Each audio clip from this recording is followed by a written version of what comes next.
Don't forget to subscribe and hit that notification bell, then click all. Thanks! Hi everyone, welcome back. And today I am here to show you how to clean your polygel brushes and bring those hairs and the bristles back together so that you're able to work with it. Do you see this brush here? This brush is a wreck. I mean, look at these bristles. Now I did do another video a while back on how to clean builder gel brushes, and if you follow the arrow you can watch that video, but this one is different.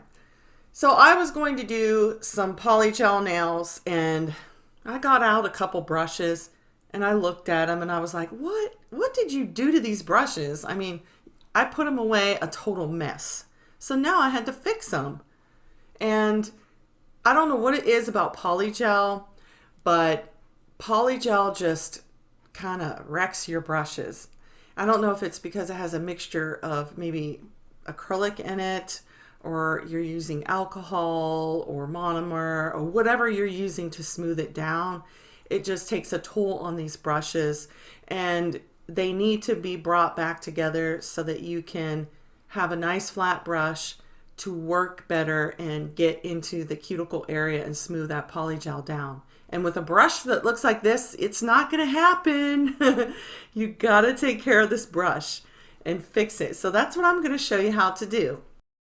Now to do this, my preference is to use a thicker viscosity builder gel than using a thinner viscosity, but any builder gel will work for you. I just feel like from my own experience and my own personal opinions that the thicker the viscosity, I feel like it gets in those bristles and it really gets worked in there and it helps the brush to keep its better shape.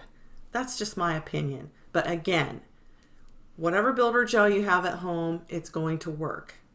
I'm dipping the brush in the builder gel and I'm loading up the bristles, grabbing just a little bit of that gel, and then I'm going to come over and grab the lid.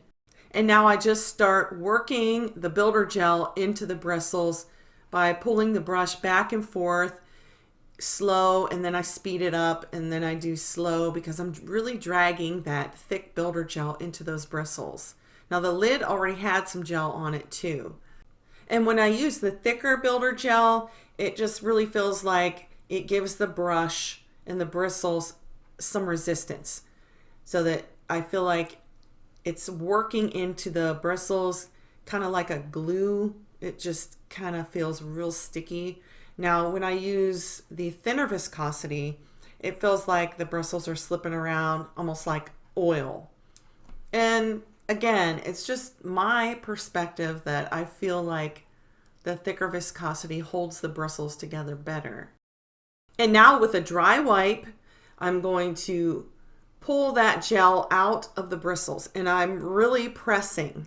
I'm pressing very hard getting that gel out, and I'm pulling very tightly. And then all the bristles are together now, and it looks great now. It's ready to use, you know, it's done. When I work with builder gels, I always have 3 brushes. I have a brush that I work with clear gel that I cap with. I have a brush for colored gels, and I have a brush for glitters.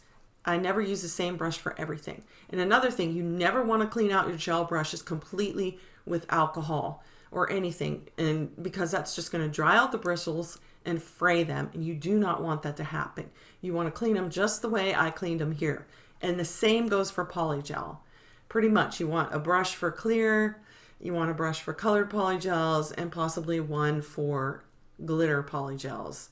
And again, you want to clean your brush this way, because like when I work with builder gels, I basically am only working with one side of the brush with a little bead, just kind of floating it back and forth, or how, you know, that's how you do it.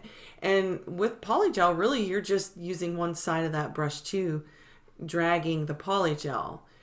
So it really helps when you have a brush that has the bristles all tightly fit together.